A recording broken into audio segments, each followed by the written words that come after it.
In addition to the advice I gave you in the last video, you should also be thinking of ways that you can increase engagement with your broader audience. How do you get people to not just glance over your posts, but to actually read them, to comment on them, and to view you as almost a contact they can trust rather than a faceless brand?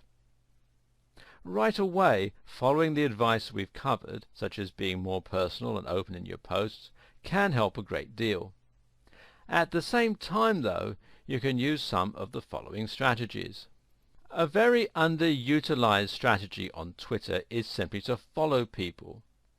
Because if you follow someone, you gain their attention, especially if they don't have a ton of followers. Suddenly they feel excited that someone, even a brand, is interested in what they have to say, and they check out your page. More often than not, they'll follow you back. The same goes for retweeting. Retweet the things that people have to say, and they'll feel obligated to you. Suddenly, they'll be much more likely to retweet whatever you have to say, in part simply because they feel somewhat obliged to return the favor. Obligation and reciprocity is a very powerful emotion in business. Again, this works best if you don't apply it to the huge players who won't even notice you. Do it to people who are a little lower down the pecking order than you, and try to benefit them in doing so.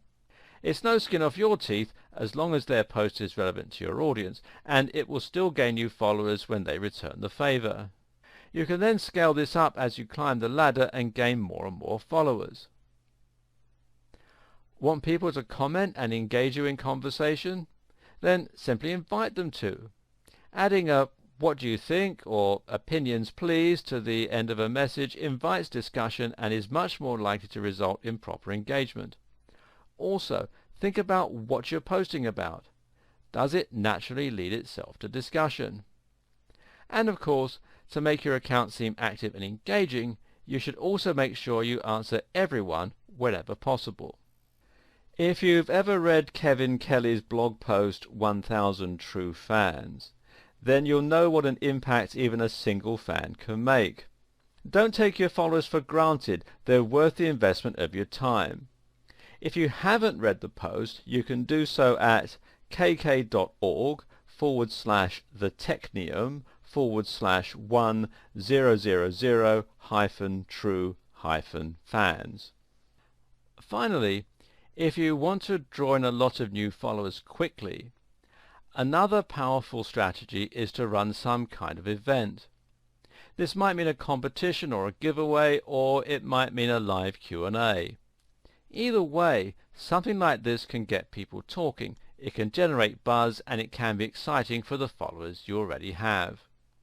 Think about things you can do that will be fun and different, and that will stand out.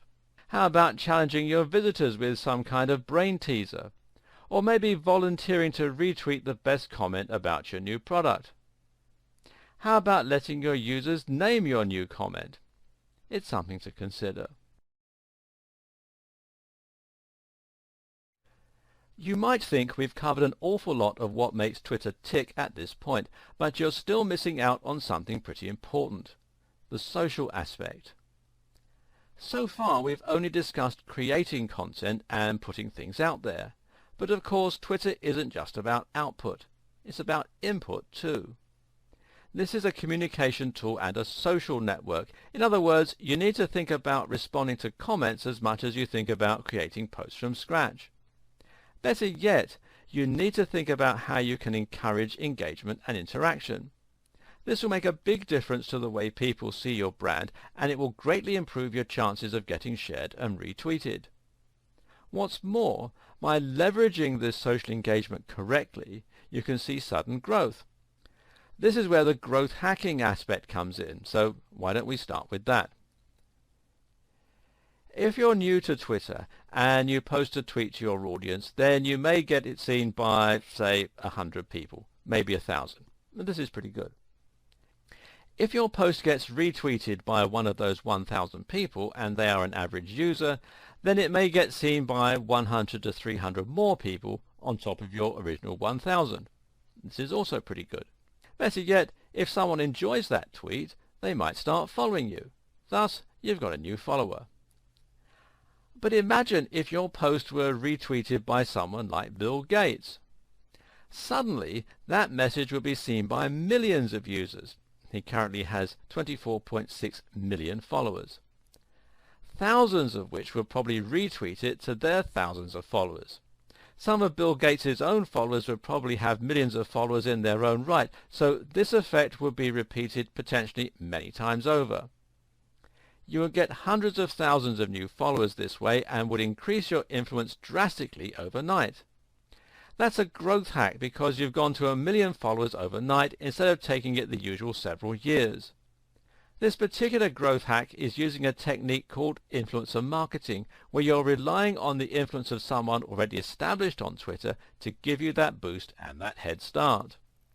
Now, influencer marketing will always involve an element of luck, and you can never guarantee that it's going to work.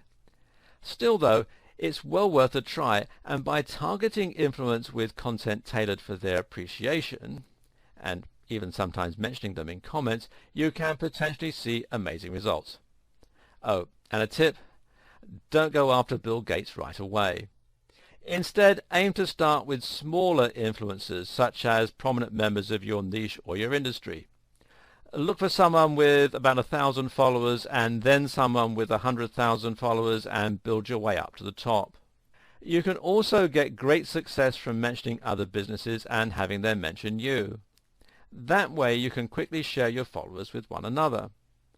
This can even work with direct competitors, but you're more likely to be successful with business partners and companies that provide supplementary services to your own. If you build websites, then looking for an SEO company and promoting each other is a good strategy. Again though, aim for people who are on a similar level to you to begin with.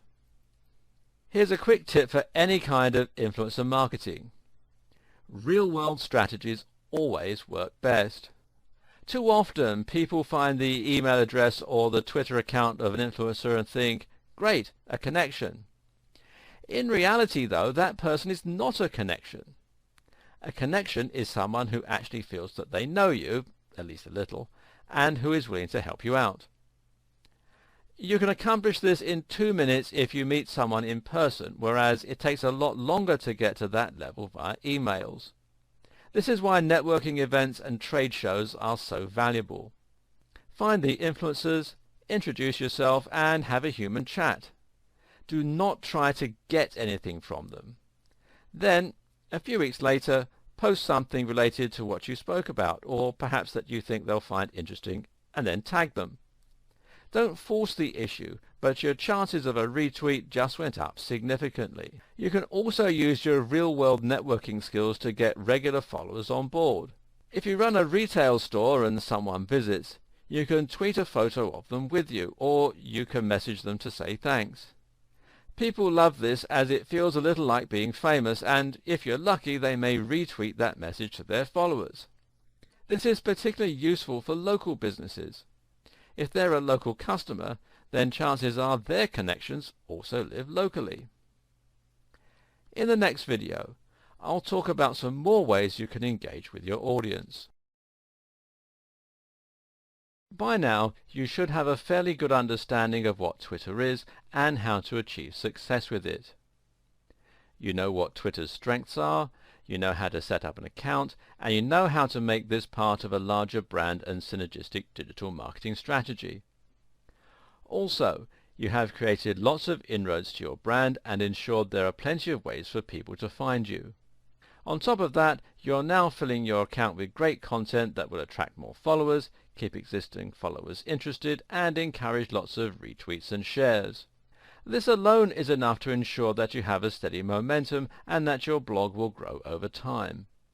Unfortunately though, it's still going to be a slow process if that's all you're doing, and it still involves a lot of work.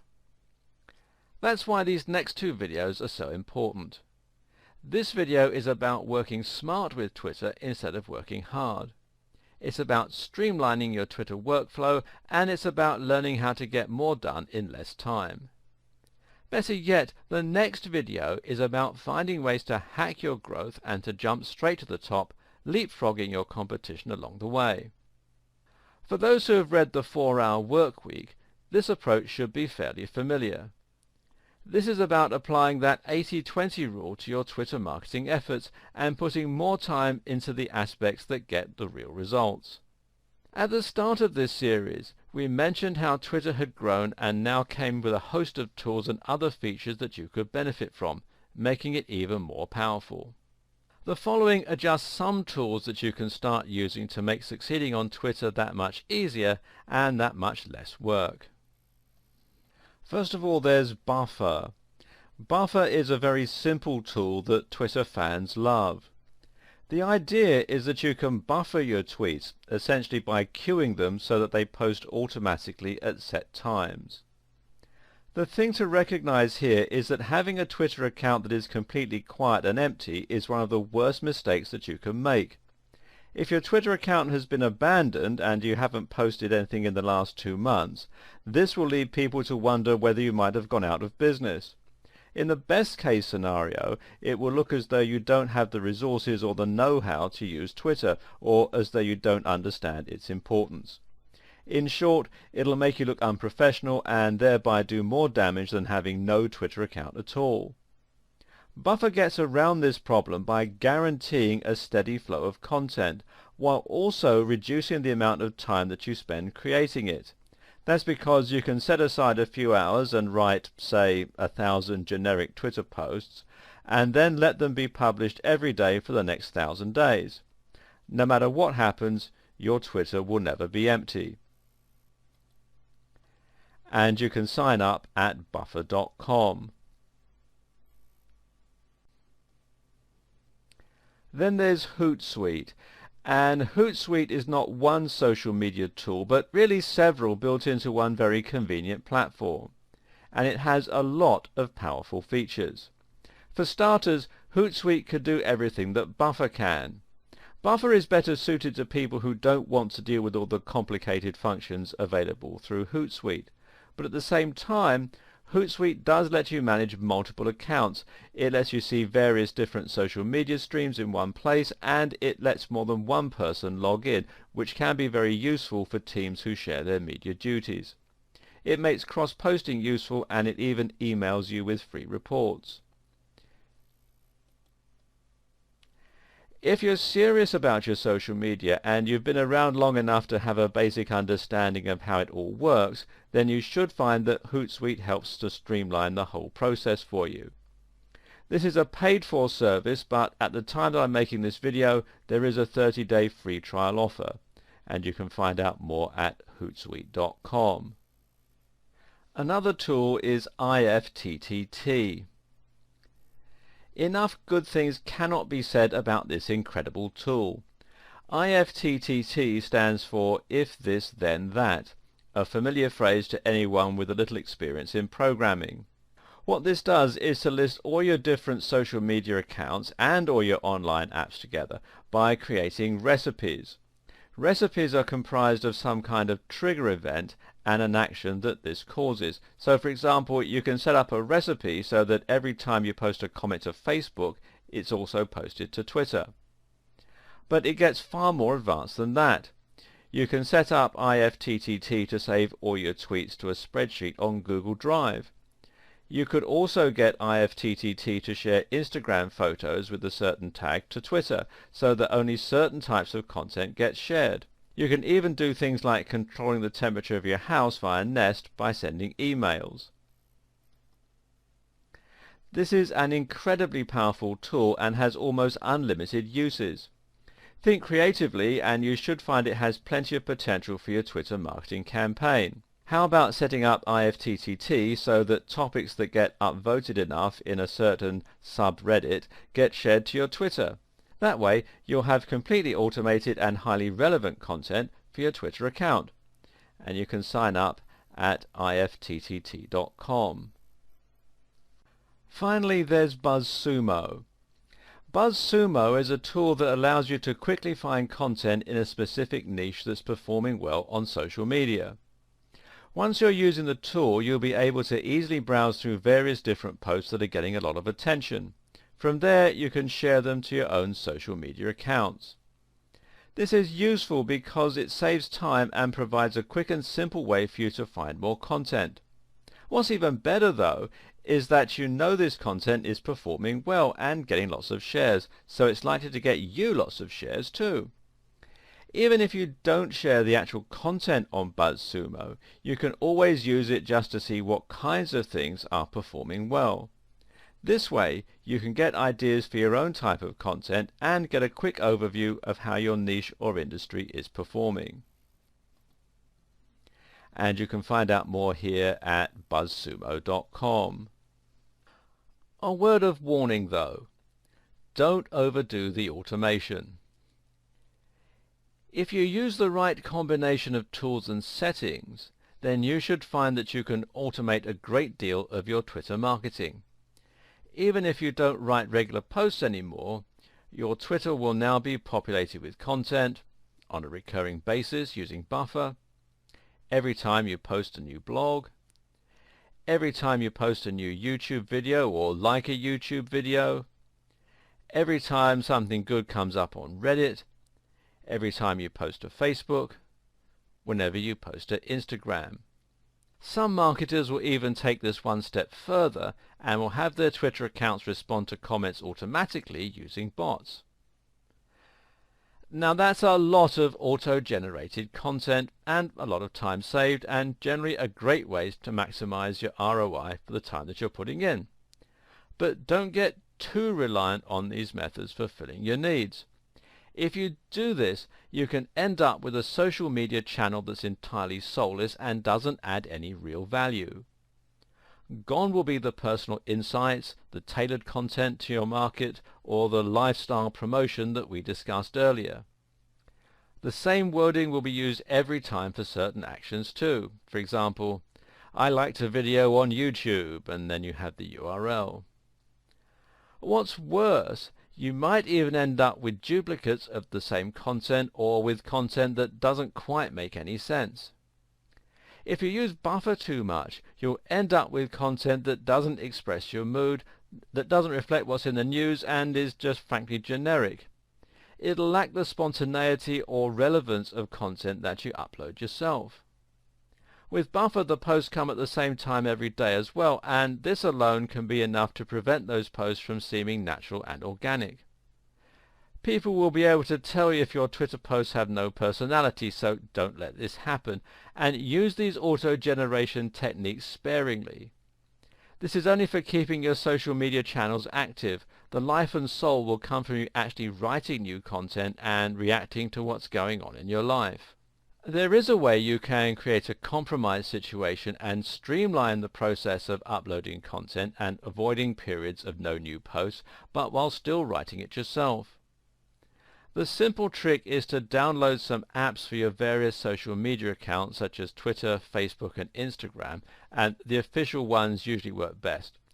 Now it's really easy for you to comment on something that's happening or is on your mind, and it should only take a couple of minutes to do this whenever the inspiration strikes. And to prevent yourself from forgetting to do this, you can also set up some times of the day and some rules as to when and how you're going to post. For example, how about making the decision to post new content every time you go to the kitchen to make a cup of tea? You could even make this easier by having a separate tablet or smartphone just for posting to those accounts. Try taking an old Android tablet and keeping it in your kitchen with the Twitter app installed, or even leaving it on your assistant if you're not too worried about hygiene. While it's not a separate app or tool, Twitter Analytics is a very powerful force multiplier that belongs in your strategy and which can greatly enhance your effectiveness. To find Twitter Analytics, simply go to analytics.twitter.com/about. From here, you'll be able to log in and find your account statistics, and these will show you how you've been performing over the past month. These include tweets, how many tweets you've posted in that month. Tweet impressions, how many times your tweets have been shown. Profile visits, how many people have visited your profile. If this is much higher than your new followers, you need to ask why your profile isn't converting. Mentions. How many people have mentioned your brand? More about this later. Top tweet. Which of your tweets got seen the most times? Top media tweet. Which of your links got seen the most times? Top follower. Which of your followers has the most followers and best engagements? Keep this in mind when we get to the section on influencer marketing later on. Top mention. Which mention received the most attention and engagement? Use all this information to ascertain which parts of your campaign are working and which need more work. As a result, you can hone your process to ensure that you're maximizing your potential impact. In this video, I'll give you some tips that will help you reach the point where your social media accounts and your blog itself are combined. Some of these will immediately take a mediocre and poorly functioning Twitter account and turn it into something that is gradually able to gain momentum. So after you've followed through on the advice from the previous video and established a strong brand across all platforms, the next thing to get to work on is setting up these relationships. This is crucial stuff, not to be skipped. The first thing to do is to make sure your site has a Follow Us on Twitter button. Even if you're only getting a small amount of traffic to your website, you might be making a big impression on some of those visitors. Adding a button that makes it easy for people to follow you on Twitter or that links to your Twitter profile will give those people an easy and familiar way to stay updated and to get more of your content. A lot of websites will forego this. Too often, bloggers and business owners recognize the importance of letting their visitors share the content they find and enjoy, but they don't give an easy way to follow them. Add this function and make it prominent, and suddenly you have a way to stay in touch with your occasional visitors and to bring them back more often. This way, even if you were to ignore your Twitter, it would still grow slowly over time. Better yet is to add a Twitter feed to your website. Assuming your website is powered by WordPress, you can integrate this feature very simply by installing a widget plugin and arranging it to appear in your sidebar. The best widget for this task, in my opinion, is WP Twitter Feeds, which you can install from within the WordPress dashboard. If you're unsure about how to do this, then ask your web designers, but note that this is a 2-minute job and should be charged accordingly. Once you have a Twitter feed, you not only have made it easy for people to follow you if they want to, but you also have given them a little taster of the kind of content they can expect from you if they do follow. This also has the nice added bonus of keeping your website looking active by filling it with new content. We briefly mentioned social sharing buttons as something most people should already know that they should do. Now, just to reiterate, you should do this. Social sharing buttons give your visitors an easy way to share the content they enjoy on your website, even if they aren't following you. This means that their entire audience will get to see that content and might be introduced to your brand for the first time. If you have a WordPress site, the best plugin I know of for this purpose is Shareaholic, which again you can install from within the WordPress dashboard. It not only lets your visitors follow you on Twitter, but on other social media sites like Facebook and Google+ as well. You should link all of your different social media accounts, but one of the most important ones to look at is Instagram. Why? Because Instagram and Twitter work very similarly and are perfectly designed to go together. Briefly, Instagram is a social media channel where you can share photos with light effects and filters added. It's got lots of photos of sunsets, selfies of people working out, and shots of people's legs on sun loungers. But Instagram can also be very useful for marketers. For starters, it's actually larger than Twitter in many ways. At the same time, it makes similar use of hashtags, but it's actually more popular for them as people will enjoy looking at photos on particular themes. If you upload a photo of your hotel on holiday, for instance, then you might very likely want to see photos other people have recently taken of that same hotel, people who are likely staying there with you at that very moment. The great thing is that when you upload to Instagram, you can easily select to tweet to Twitter as well, and this will include the very same comment and hashtag while even showing a link to the image you posted. This way you can add a more visual element to your Twitter tweets, and people can feel as though they're getting an insight into your daily life or into the way you run your business. You should also link your accounts and ensure that if you post to one, that message will appear on all of your different social networks. So, for example, if you update your Facebook page status, then ideally that should appear on Twitter. Likewise, if you upload a new video, then you should have this appear on your Twitter account too. You can even set up WordPress to share new posts on Twitter. This is a great way to save time while providing compelling content to your Twitter followers. This feature is built right into WordPress, which makes the whole thing very easy. We're going to get a bit more advanced with this auto-posting in coming videos, but at this point the take-home message is that content you post in one place should automatically be shared across all your accounts where appropriate. Here's one more way to get people to sign up to your Twitter that often gets overlooked. Just ask them to. If you place a Twitter button in the corner of your website and you find that people still aren't signing up, then it could be one of two things. Either no one knows it's there, or you're not providing enough incentive for people to want to sign up. So instead of just leaving it to chance, why not say in the occasional blog post something like, "To stay up to date with all our latest content and special offers, please consider signing up to our Twitter." Something like this might be just enough to draw attention to your Twitter and get people interested. This works even better in video, so if you occasionally vlog, you should also make sure that you ask people to sign up at the end of each video.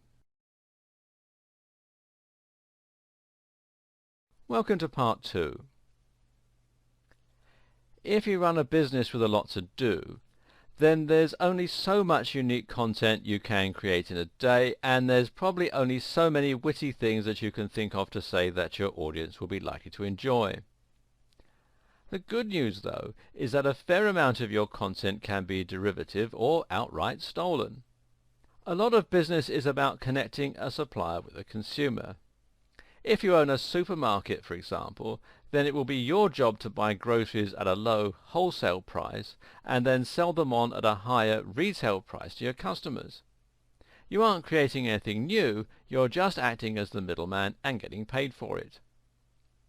Running a Twitter account is often very similar to this, and in many ways your job is now to scour the web for useful and interesting content, for news and stories, and then to share that with your audience.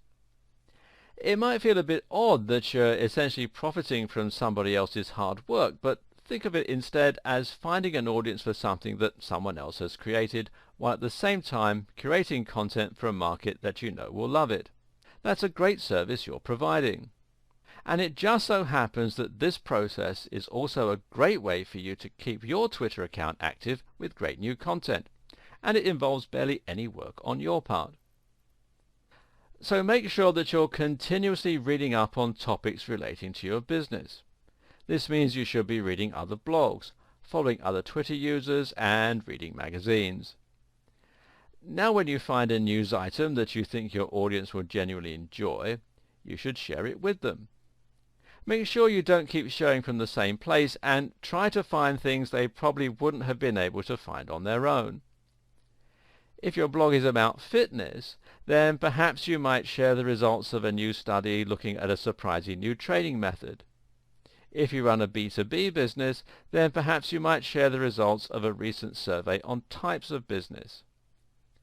Note, though, that when you do share new content, you should always add your own comment on the matter if possible. This way, you personalize that link, and if it gets shared even more, then people will be introduced to your brand and to your ethos, rather than simply ignoring who shared it altogether. So, if you found a study on a new muscle-building supplement, your comment might be, "This could certainly help me to lose my spare tire if it works on humans," and you have the URL, and hashtag supplements, hashtag fitness, hashtag fat burning. Or let's see how many con artists jump on this dubious study. And again, the URL, hashtag snake oil, hashtag research, hashtag fitness industry. Either way, you're now not only sharing something that your audience will be interested in, but you're also doing it in a way that introduces people to your point of view and beliefs. Do note, though, that the posts I just mentioned aren't terribly clickable. If you want more people to take notice of your link and follow it, then you may need to sell the value proposition a little. For example, it's early days, but the results of this study on mitochondrial function could completely change my pre-workout stack. The URL, and then hashtag excited, hashtag mitochondria, hashtag fat burning. This will grab more attention because it provides a little more information. We know that it's about mitochondrial function, and because it shows the potential implications and how they might be relevant to your audience. Doing this is important because it will make your feed look more interesting, and it will increase engagement with your content so that more people actually read it and come away with a positive experience. Don't go overboard with hyperbole, though. If people think you're all hype and no substance, they'll quickly stop caring what you have to say. Just a note, but when you share a link on Twitter, you should shorten it, giving you more space to add your thoughts. You can use the website bit.ly to do this for you, and you'll find out more about it at bit.ly.com. Obviously, the very easiest way to share content on Twitter, though, is just to hit retweet. Again, you can do this while adding your own commentary, and it's a great way to encourage more discussion. There is one type of content that the average business gets right, though, and that's to talk about deals. This is something that surveys suggest followers do like to hear because, of course, it provides them with value in the money that they can save. This is also a great way to reward your visitors for following you and to make them feel special. If you have a product or service, then make sure you occasionally offer promotions to your Twitter followers, and this is also a good way to get retweets if your followers know others who might benefit from what you sell. Giveaways are even better. If you can give away a free ebook, a free drink, or something else for nothing, then it's bound to grab some attention and will win some goodwill. We'll be coming back to this in a subsequent video. All this advice should help you to start adding real value to your Twitter account, which will make a massive difference to the way you're seen by your followers and ultimately to how many people choose to start following you. This is far preferable to talking entirely about your products and services without actually offering anything in return. Unfortunately, though, some businesses are going to be resistant to this idea. This is a problem that many social media marketing agencies will face. They approach a company like our imaginary EPOS business and present them with a strategy. The problem is, the EPOS company thinks it's unprofessional to talk about business as a whole or subjects they feel are off topic. They don't want to showcase other companies by retweeting or sharing links, and they certainly don't want to be seen as having an opinion. Don't be that company. Playing it safe is actually the surest way to appear out of touch, uninteresting, and uninspired. It might feel a little risky at first to appear conversational or to discuss a wider range of topics, but that's precisely what will make you interesting. What's key is simply that your business has a clear identity and mission statement. As long as you adhere to that at all times, being a bit more adventurous with your content will pay off. If you do choose to use an agency for your digital and social media marketing, make sure they're thinking along these lines.